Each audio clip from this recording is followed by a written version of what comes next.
इयम् आकाशवाणी सम्प्रति वार्ताः श्रूयन्ताम्। प्रवाचको युवराज भट्टराई।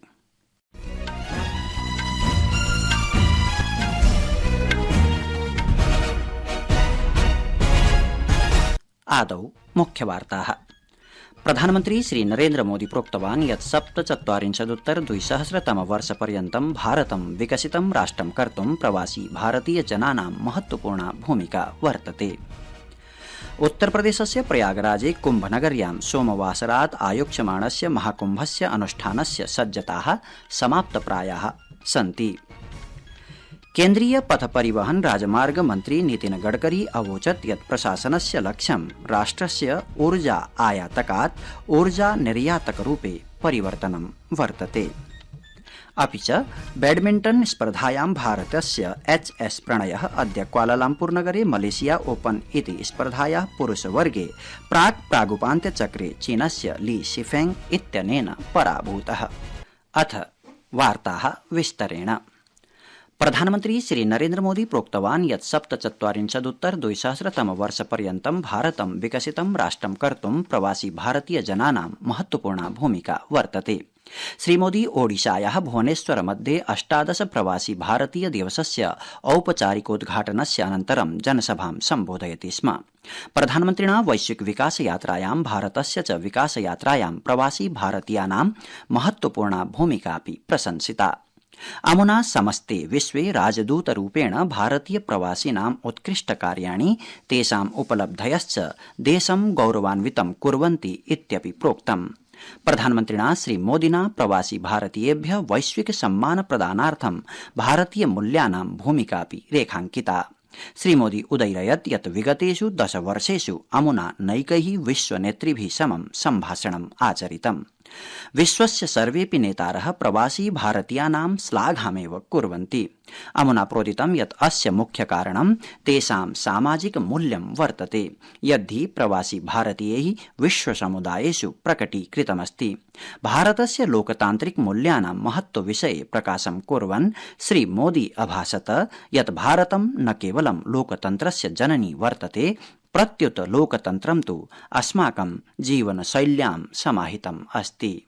हम सिर्फ मदर ऑफ डेमोक्रेसी ही नहीं है, बल्कि डेमोक्रेसी हमारी लाइफ का हिस्सा है। हमें डायवर्सिटी सिखानी नहीं पड़ती, हमारा जीवन ही डायवर्सिटी से चलता है। इसलिए भारतीय जहां भी जाते हैं वहां की सोसाइटी के साथ जुड़ जाते हैं और इन सबके साथ ही हमारे दिल में भारत भी धड़कता रहता है। प्रधानमन्त्री प्रावोचत् यत् विगते दशके भारते 25 कोट्यधिकाः जनाः निर्धनतातः बहिरागताः सन्ति। अनेन साकमेव राष्ट्रं तृतीयां बृहत्तमीं अर्थव्यवस्थां भवितुमपि अग्रसरं वर्तते। जिस स्केल पर आज भारत में डेवलपमेंट के काम हो रहे हैं वह अभूतपूर्व है। सिर्फ 10 साल में भारत ने अपने यहाँ 25 करोड़ लोगों को गरीबी से बाहर निकाला। भारत दुनिया की 10th लार्जेस्ट इकोनॉमी से ऊपर उठकर 5th लार्जेस्ट इकोनॉमी बन गया है। अमुना एतदपि भणितं यत् राष्ट्रं नवीकरणीयोर्जा, वैद्युतिक गतिशीलता, योधक विमान विनिर्माण, मेट्रो बुलेट रेलयानानि समेत्य सर्वेषु क्षेत्रेषु उत्कृष्टं प्रदर्शनं करोति। अथ च शीघ्रमेव प्रवासी भारतीयाः विमान विनिर्माणे मेड इन इंडिया इति कार्यक्रमे योगदानं करिष्यन्ति। अस्मिन् अवसरे श्रीमोदी सविशेषं प्रत्यपादयत् यत् भारतस्य युवा जनसंख्या विशेष सामर्थ्ययुता वर्तते।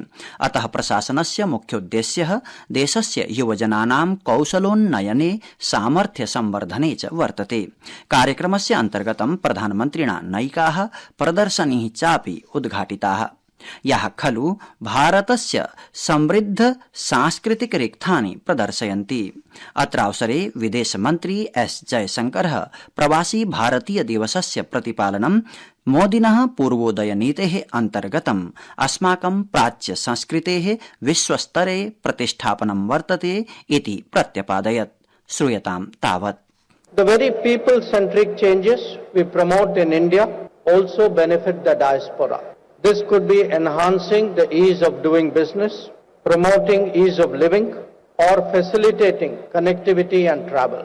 The application of digital technologies to ensure diaspora welfare is also apparent. अस्मिन् अवसरे प्रधानमन्त्री श्रीमोदी प्रवासी तीर्थ दर्शन योजनायाः अन्तर्गतं प्रवासी भारतीयानां कृते एकस्य प्रवासी भारतीय एक्सप्रेस इत्याख्यस्य विशेष पर्यटक रेलयानस्य उद्घाटनमपि हरित ध्वज प्रदर्शन पुरस्सरं कृतवान्। दिल्ल्याः निजामुद्दीन स्थासनतः प्रचाल्यमानम् इदं रेलयानं सप्ताहत्रयं यावत् प्रवासी भारतीय जनान् समग्र देशस्य विभिन्नेषु धार्मिक पर्यटन स्थलेषु नेष्यति। अस्मिन् कार्यक्रमे विदेशमन्त्री डॉक्टर सुब्रह्मण्यम जयशंकरः, केन्द्रीय मन्त्री धर्मेन्द्र प्रधानः, अश्विनी वैष्णवः, ओडिशायाः राज्यपालः हरिबाबू कंभमपतिः, मुख्यमन्त्री मोहन चरण माझी सहिताः अन्येऽपि गणमान्याः जनाः सम्मिलिताः आसन्। उत्तरप्रदेशस्य प्रयागराजे कुम्भनगर्यां महाकुम्भस्य अनुष्ठानस्य सज्जताः समाप्तप्रायाः सन्ति। ध्येयमस्ति यत् अस्य मासस्य 13तः महाकुम्भ अनुष्ठानं समारभते। एतदर्थं सुरक्षादृशा तत्र अस्थायि जनपदं कुम्भनगरं प्रशासनेन प्रकल्पितमस्ति। महाकुम्भस्य भव्यतया साफल्येन च समनुष्ठानार्थं गंगा यमुना सरस्वतीनां संगम तटे पवित्र स्नानार्थं विशेषरूपेण घट्टाः विनिर्मिताः सन्ति। स्वच्छतायाश्च सविशेषं ध्यानं दीयते। उत्तरप्रदेशस्य मुख्यमन्त्री योगी आदित्यनाथः अद्य सायं महाकुम्भ अनुष्ठानस्य सज्जतानां विशेष निरीक्षणमपि करिष्यति। अथ च अस्मिन् महाकुम्भ मेलके दैशिकाः वैदेशिकाः च आहत्य भूरिमात्रायां भक्ताः श्रद्धालवः एकत्रिताः भविष्यन्ति इति आशास्यते। संस्कृत वार्तायाः संस्करणम् इदानीम् आकाशवाणीतः प्रसार्यते। सममेव अयं कार्यक्रमः आकाशवाण्याः अन्तर्जालपटले www.newsonair.gov.in इत्यत्र अथ च न्यूज ऑन एआईआर चलदूरभाषीय तन्त्रांशे अपि उपलब्धो भविष्यति। केन्द्रीय पथ परिवहन राजमार्ग मंत्री नितिन गडकरी अवोचत् यत् प्रशासनस्य लक्ष्यं राष्ट्रस्य ऊर्जा आयातकात् ऊर्जा निर्यातक रूपे परिवर्तनं वर्तते। मध्यप्रदेशस्य पीथमपुरे नेशनल ऑटोमोटिव टेस्ट ट्रैक इत्याख्ये कार्यक्रमे तेनोक्तं यत् भारतम् अनवरतं वैकल्पिक ऊर्जसां स्रोतांसि समेधयति। श्री गडकरिणा प्रोक्तं यत् हाइड्रोजन इत्येतत् भविष्यस्य इन्धनं वर्तते। अमुनोक्तं यत् प्रशासनं नैके ऑटोमोबाइल इति समवायाश्च अस्यां दिशि कार्याणि आचरन्ति। तेन देशस्य आर्थिक वृद्धौ अस्य उद्योगस्य महत्त्वमपि प्रकाशितम्।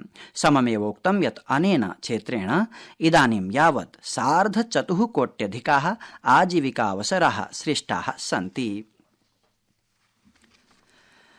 आन्ध्रप्रदेश स्थिते तिरुपति मन्दिरे भगवतः दर्शन समये दुरापन्न ससम्भ्रम पलायन दुर्घटनायां 6 जनाः पञ्चतां प्राप्ताः, अनेके च व्रणिताः सूच्यन्ते।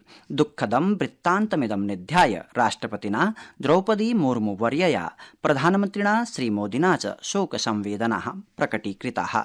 राष्ट्रपतिना सामाजिक सञ्जाले प्रेषिते सन्देशे व्रणितानां स्वास्थ्यलाभस्य कामना कृता।